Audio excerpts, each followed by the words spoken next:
Have you ever woken up on your birthday and felt nothing? Not excitement, not gratitude, not even a little flutter of anticipation, just a quiet, heavy stillness.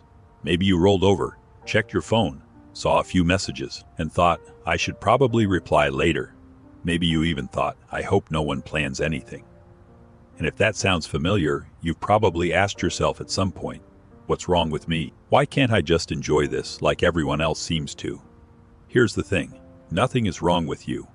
In fact, the way you feel about your birthday might actually be telling you something important about your life, your relationships, and the quiet loneliness that so many of us carry but never name. We live in a world that treats birthdays like mandatory joy.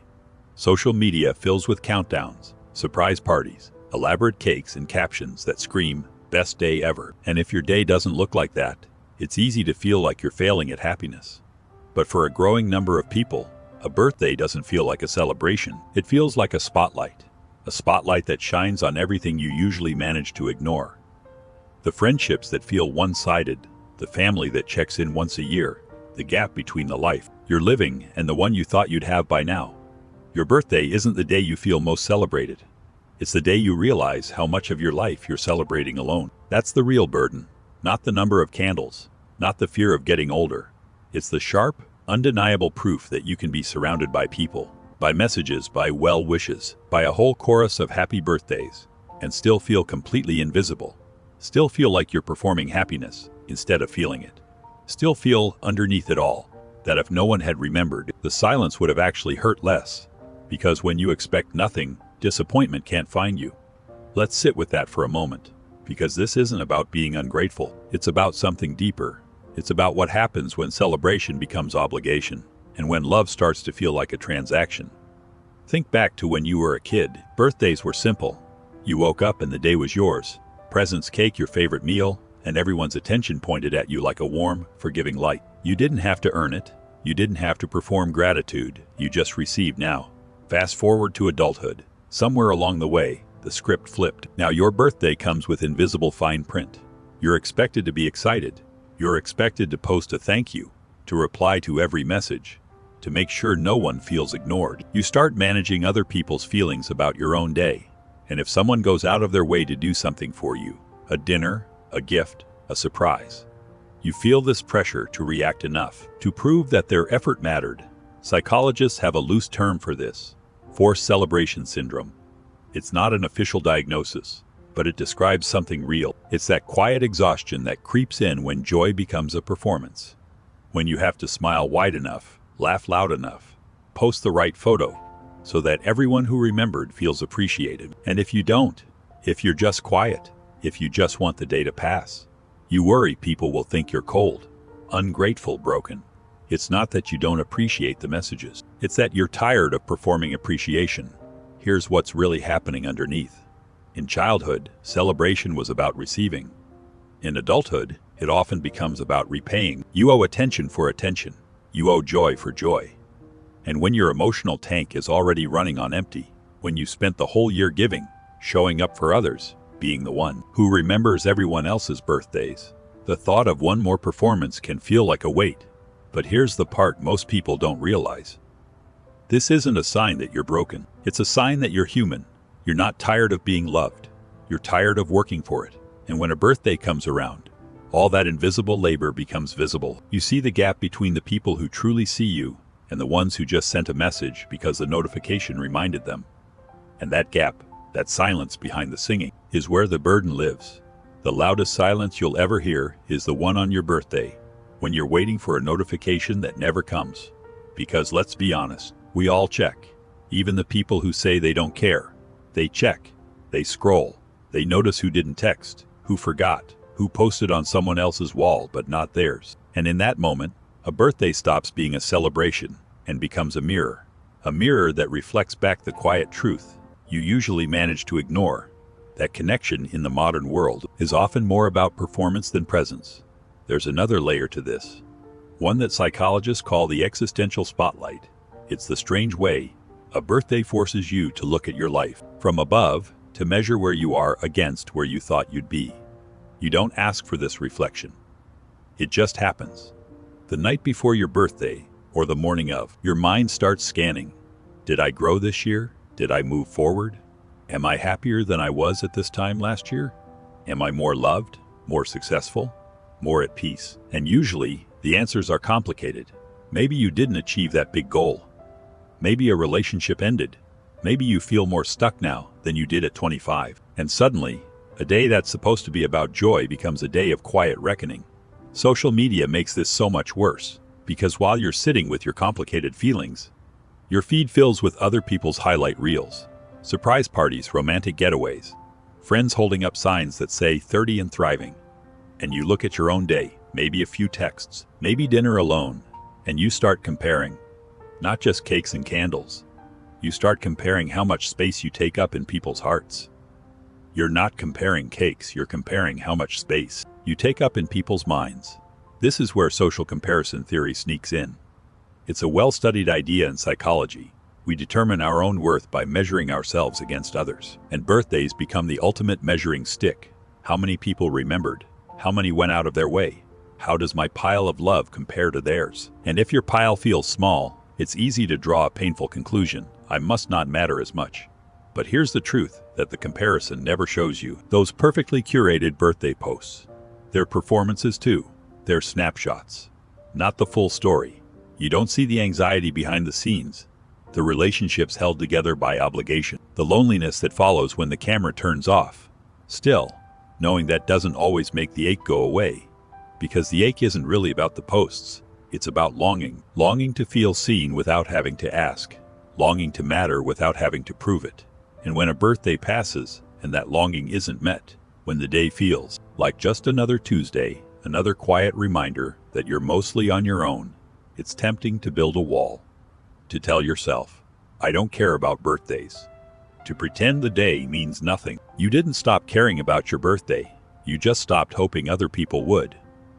That's the protective move. It's not apathy, it's armor. And armor, as we'll explore next, has a cost. So you tell yourself it doesn't matter. You say it out loud, maybe to a coworker who asks what you're doing for your birthday. Oh, nothing. It is just another day. And you say it casually, like you mean it. Like you've truly outgrown the need for celebration. Like you're above it all. But here is what is really happening beneath that shrug. Somewhere along the way, you learned a quiet, painful lesson. Hoping hurts. Expecting leaves you disappointed. So your brain, being the protector that it is, did something smart.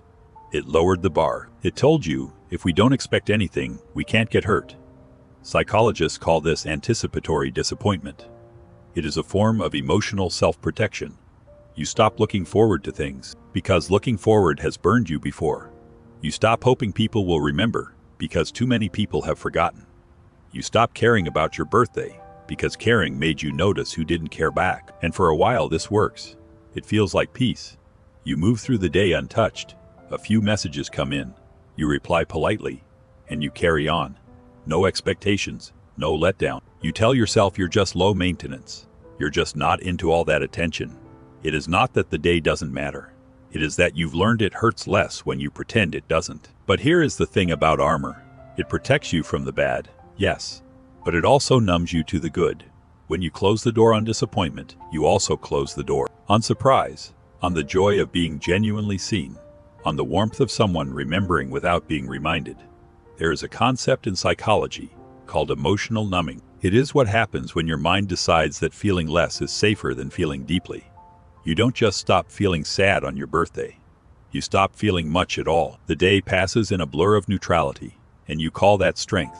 You call that not caring. But deep down, a small part of you still checks, still notices, still wonders. You didn't stop caring about your birthday. You just stopped hoping other people would.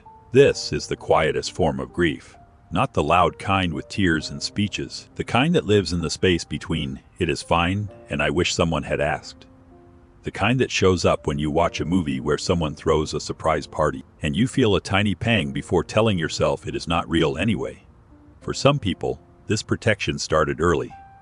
Maybe you grew up in a home where your birthday was an afterthought. Maybe you learned that your feelings were inconvenient.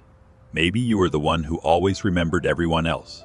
Their birthdays, their big moments, their small victories. And somewhere along the way, you realized no one was keeping score for you, so you stopped expecting.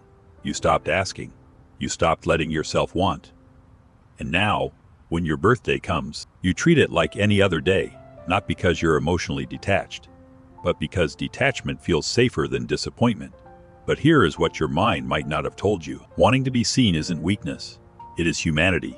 It is the proof that you're still alive, still connected, still hoping, somewhere underneath all that armor, that someone will notice you without being asked. The bravest thing you're not letting yourself do is admit that it still matters. So let's sit here, in this quiet space, and tell the truth for a moment. If your birthday feels like a burden, you're not ungrateful, you're not broken, you're not too sensitive or too needy or too much. You're just someone who has felt the weight of showing up for others without always being shown up for. You're someone who has learned to expect less, because expecting more hurt too much. And that is not failure. That is survival. But maybe, just maybe, this year, you could give yourself something different. Not a party, not a pile of gifts, not a performance, just permission.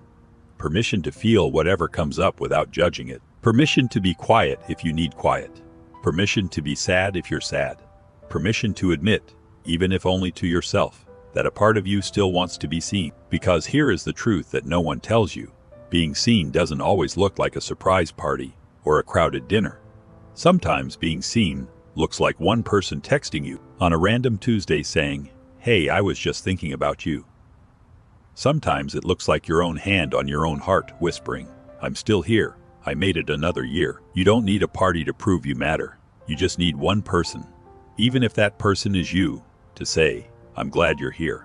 The burden of birthdays isn't the age. It is not the candles or the passing of time. It is the loneliness that we carry quietly. The gap between the connection we crave and the connection we actually have. And that gap is real. It is human. It is nothing to be ashamed of. But here is the thing about gaps. They can also be doorways.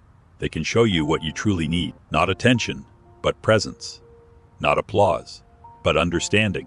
Not 1,000 well-wishers, but one person who really listens.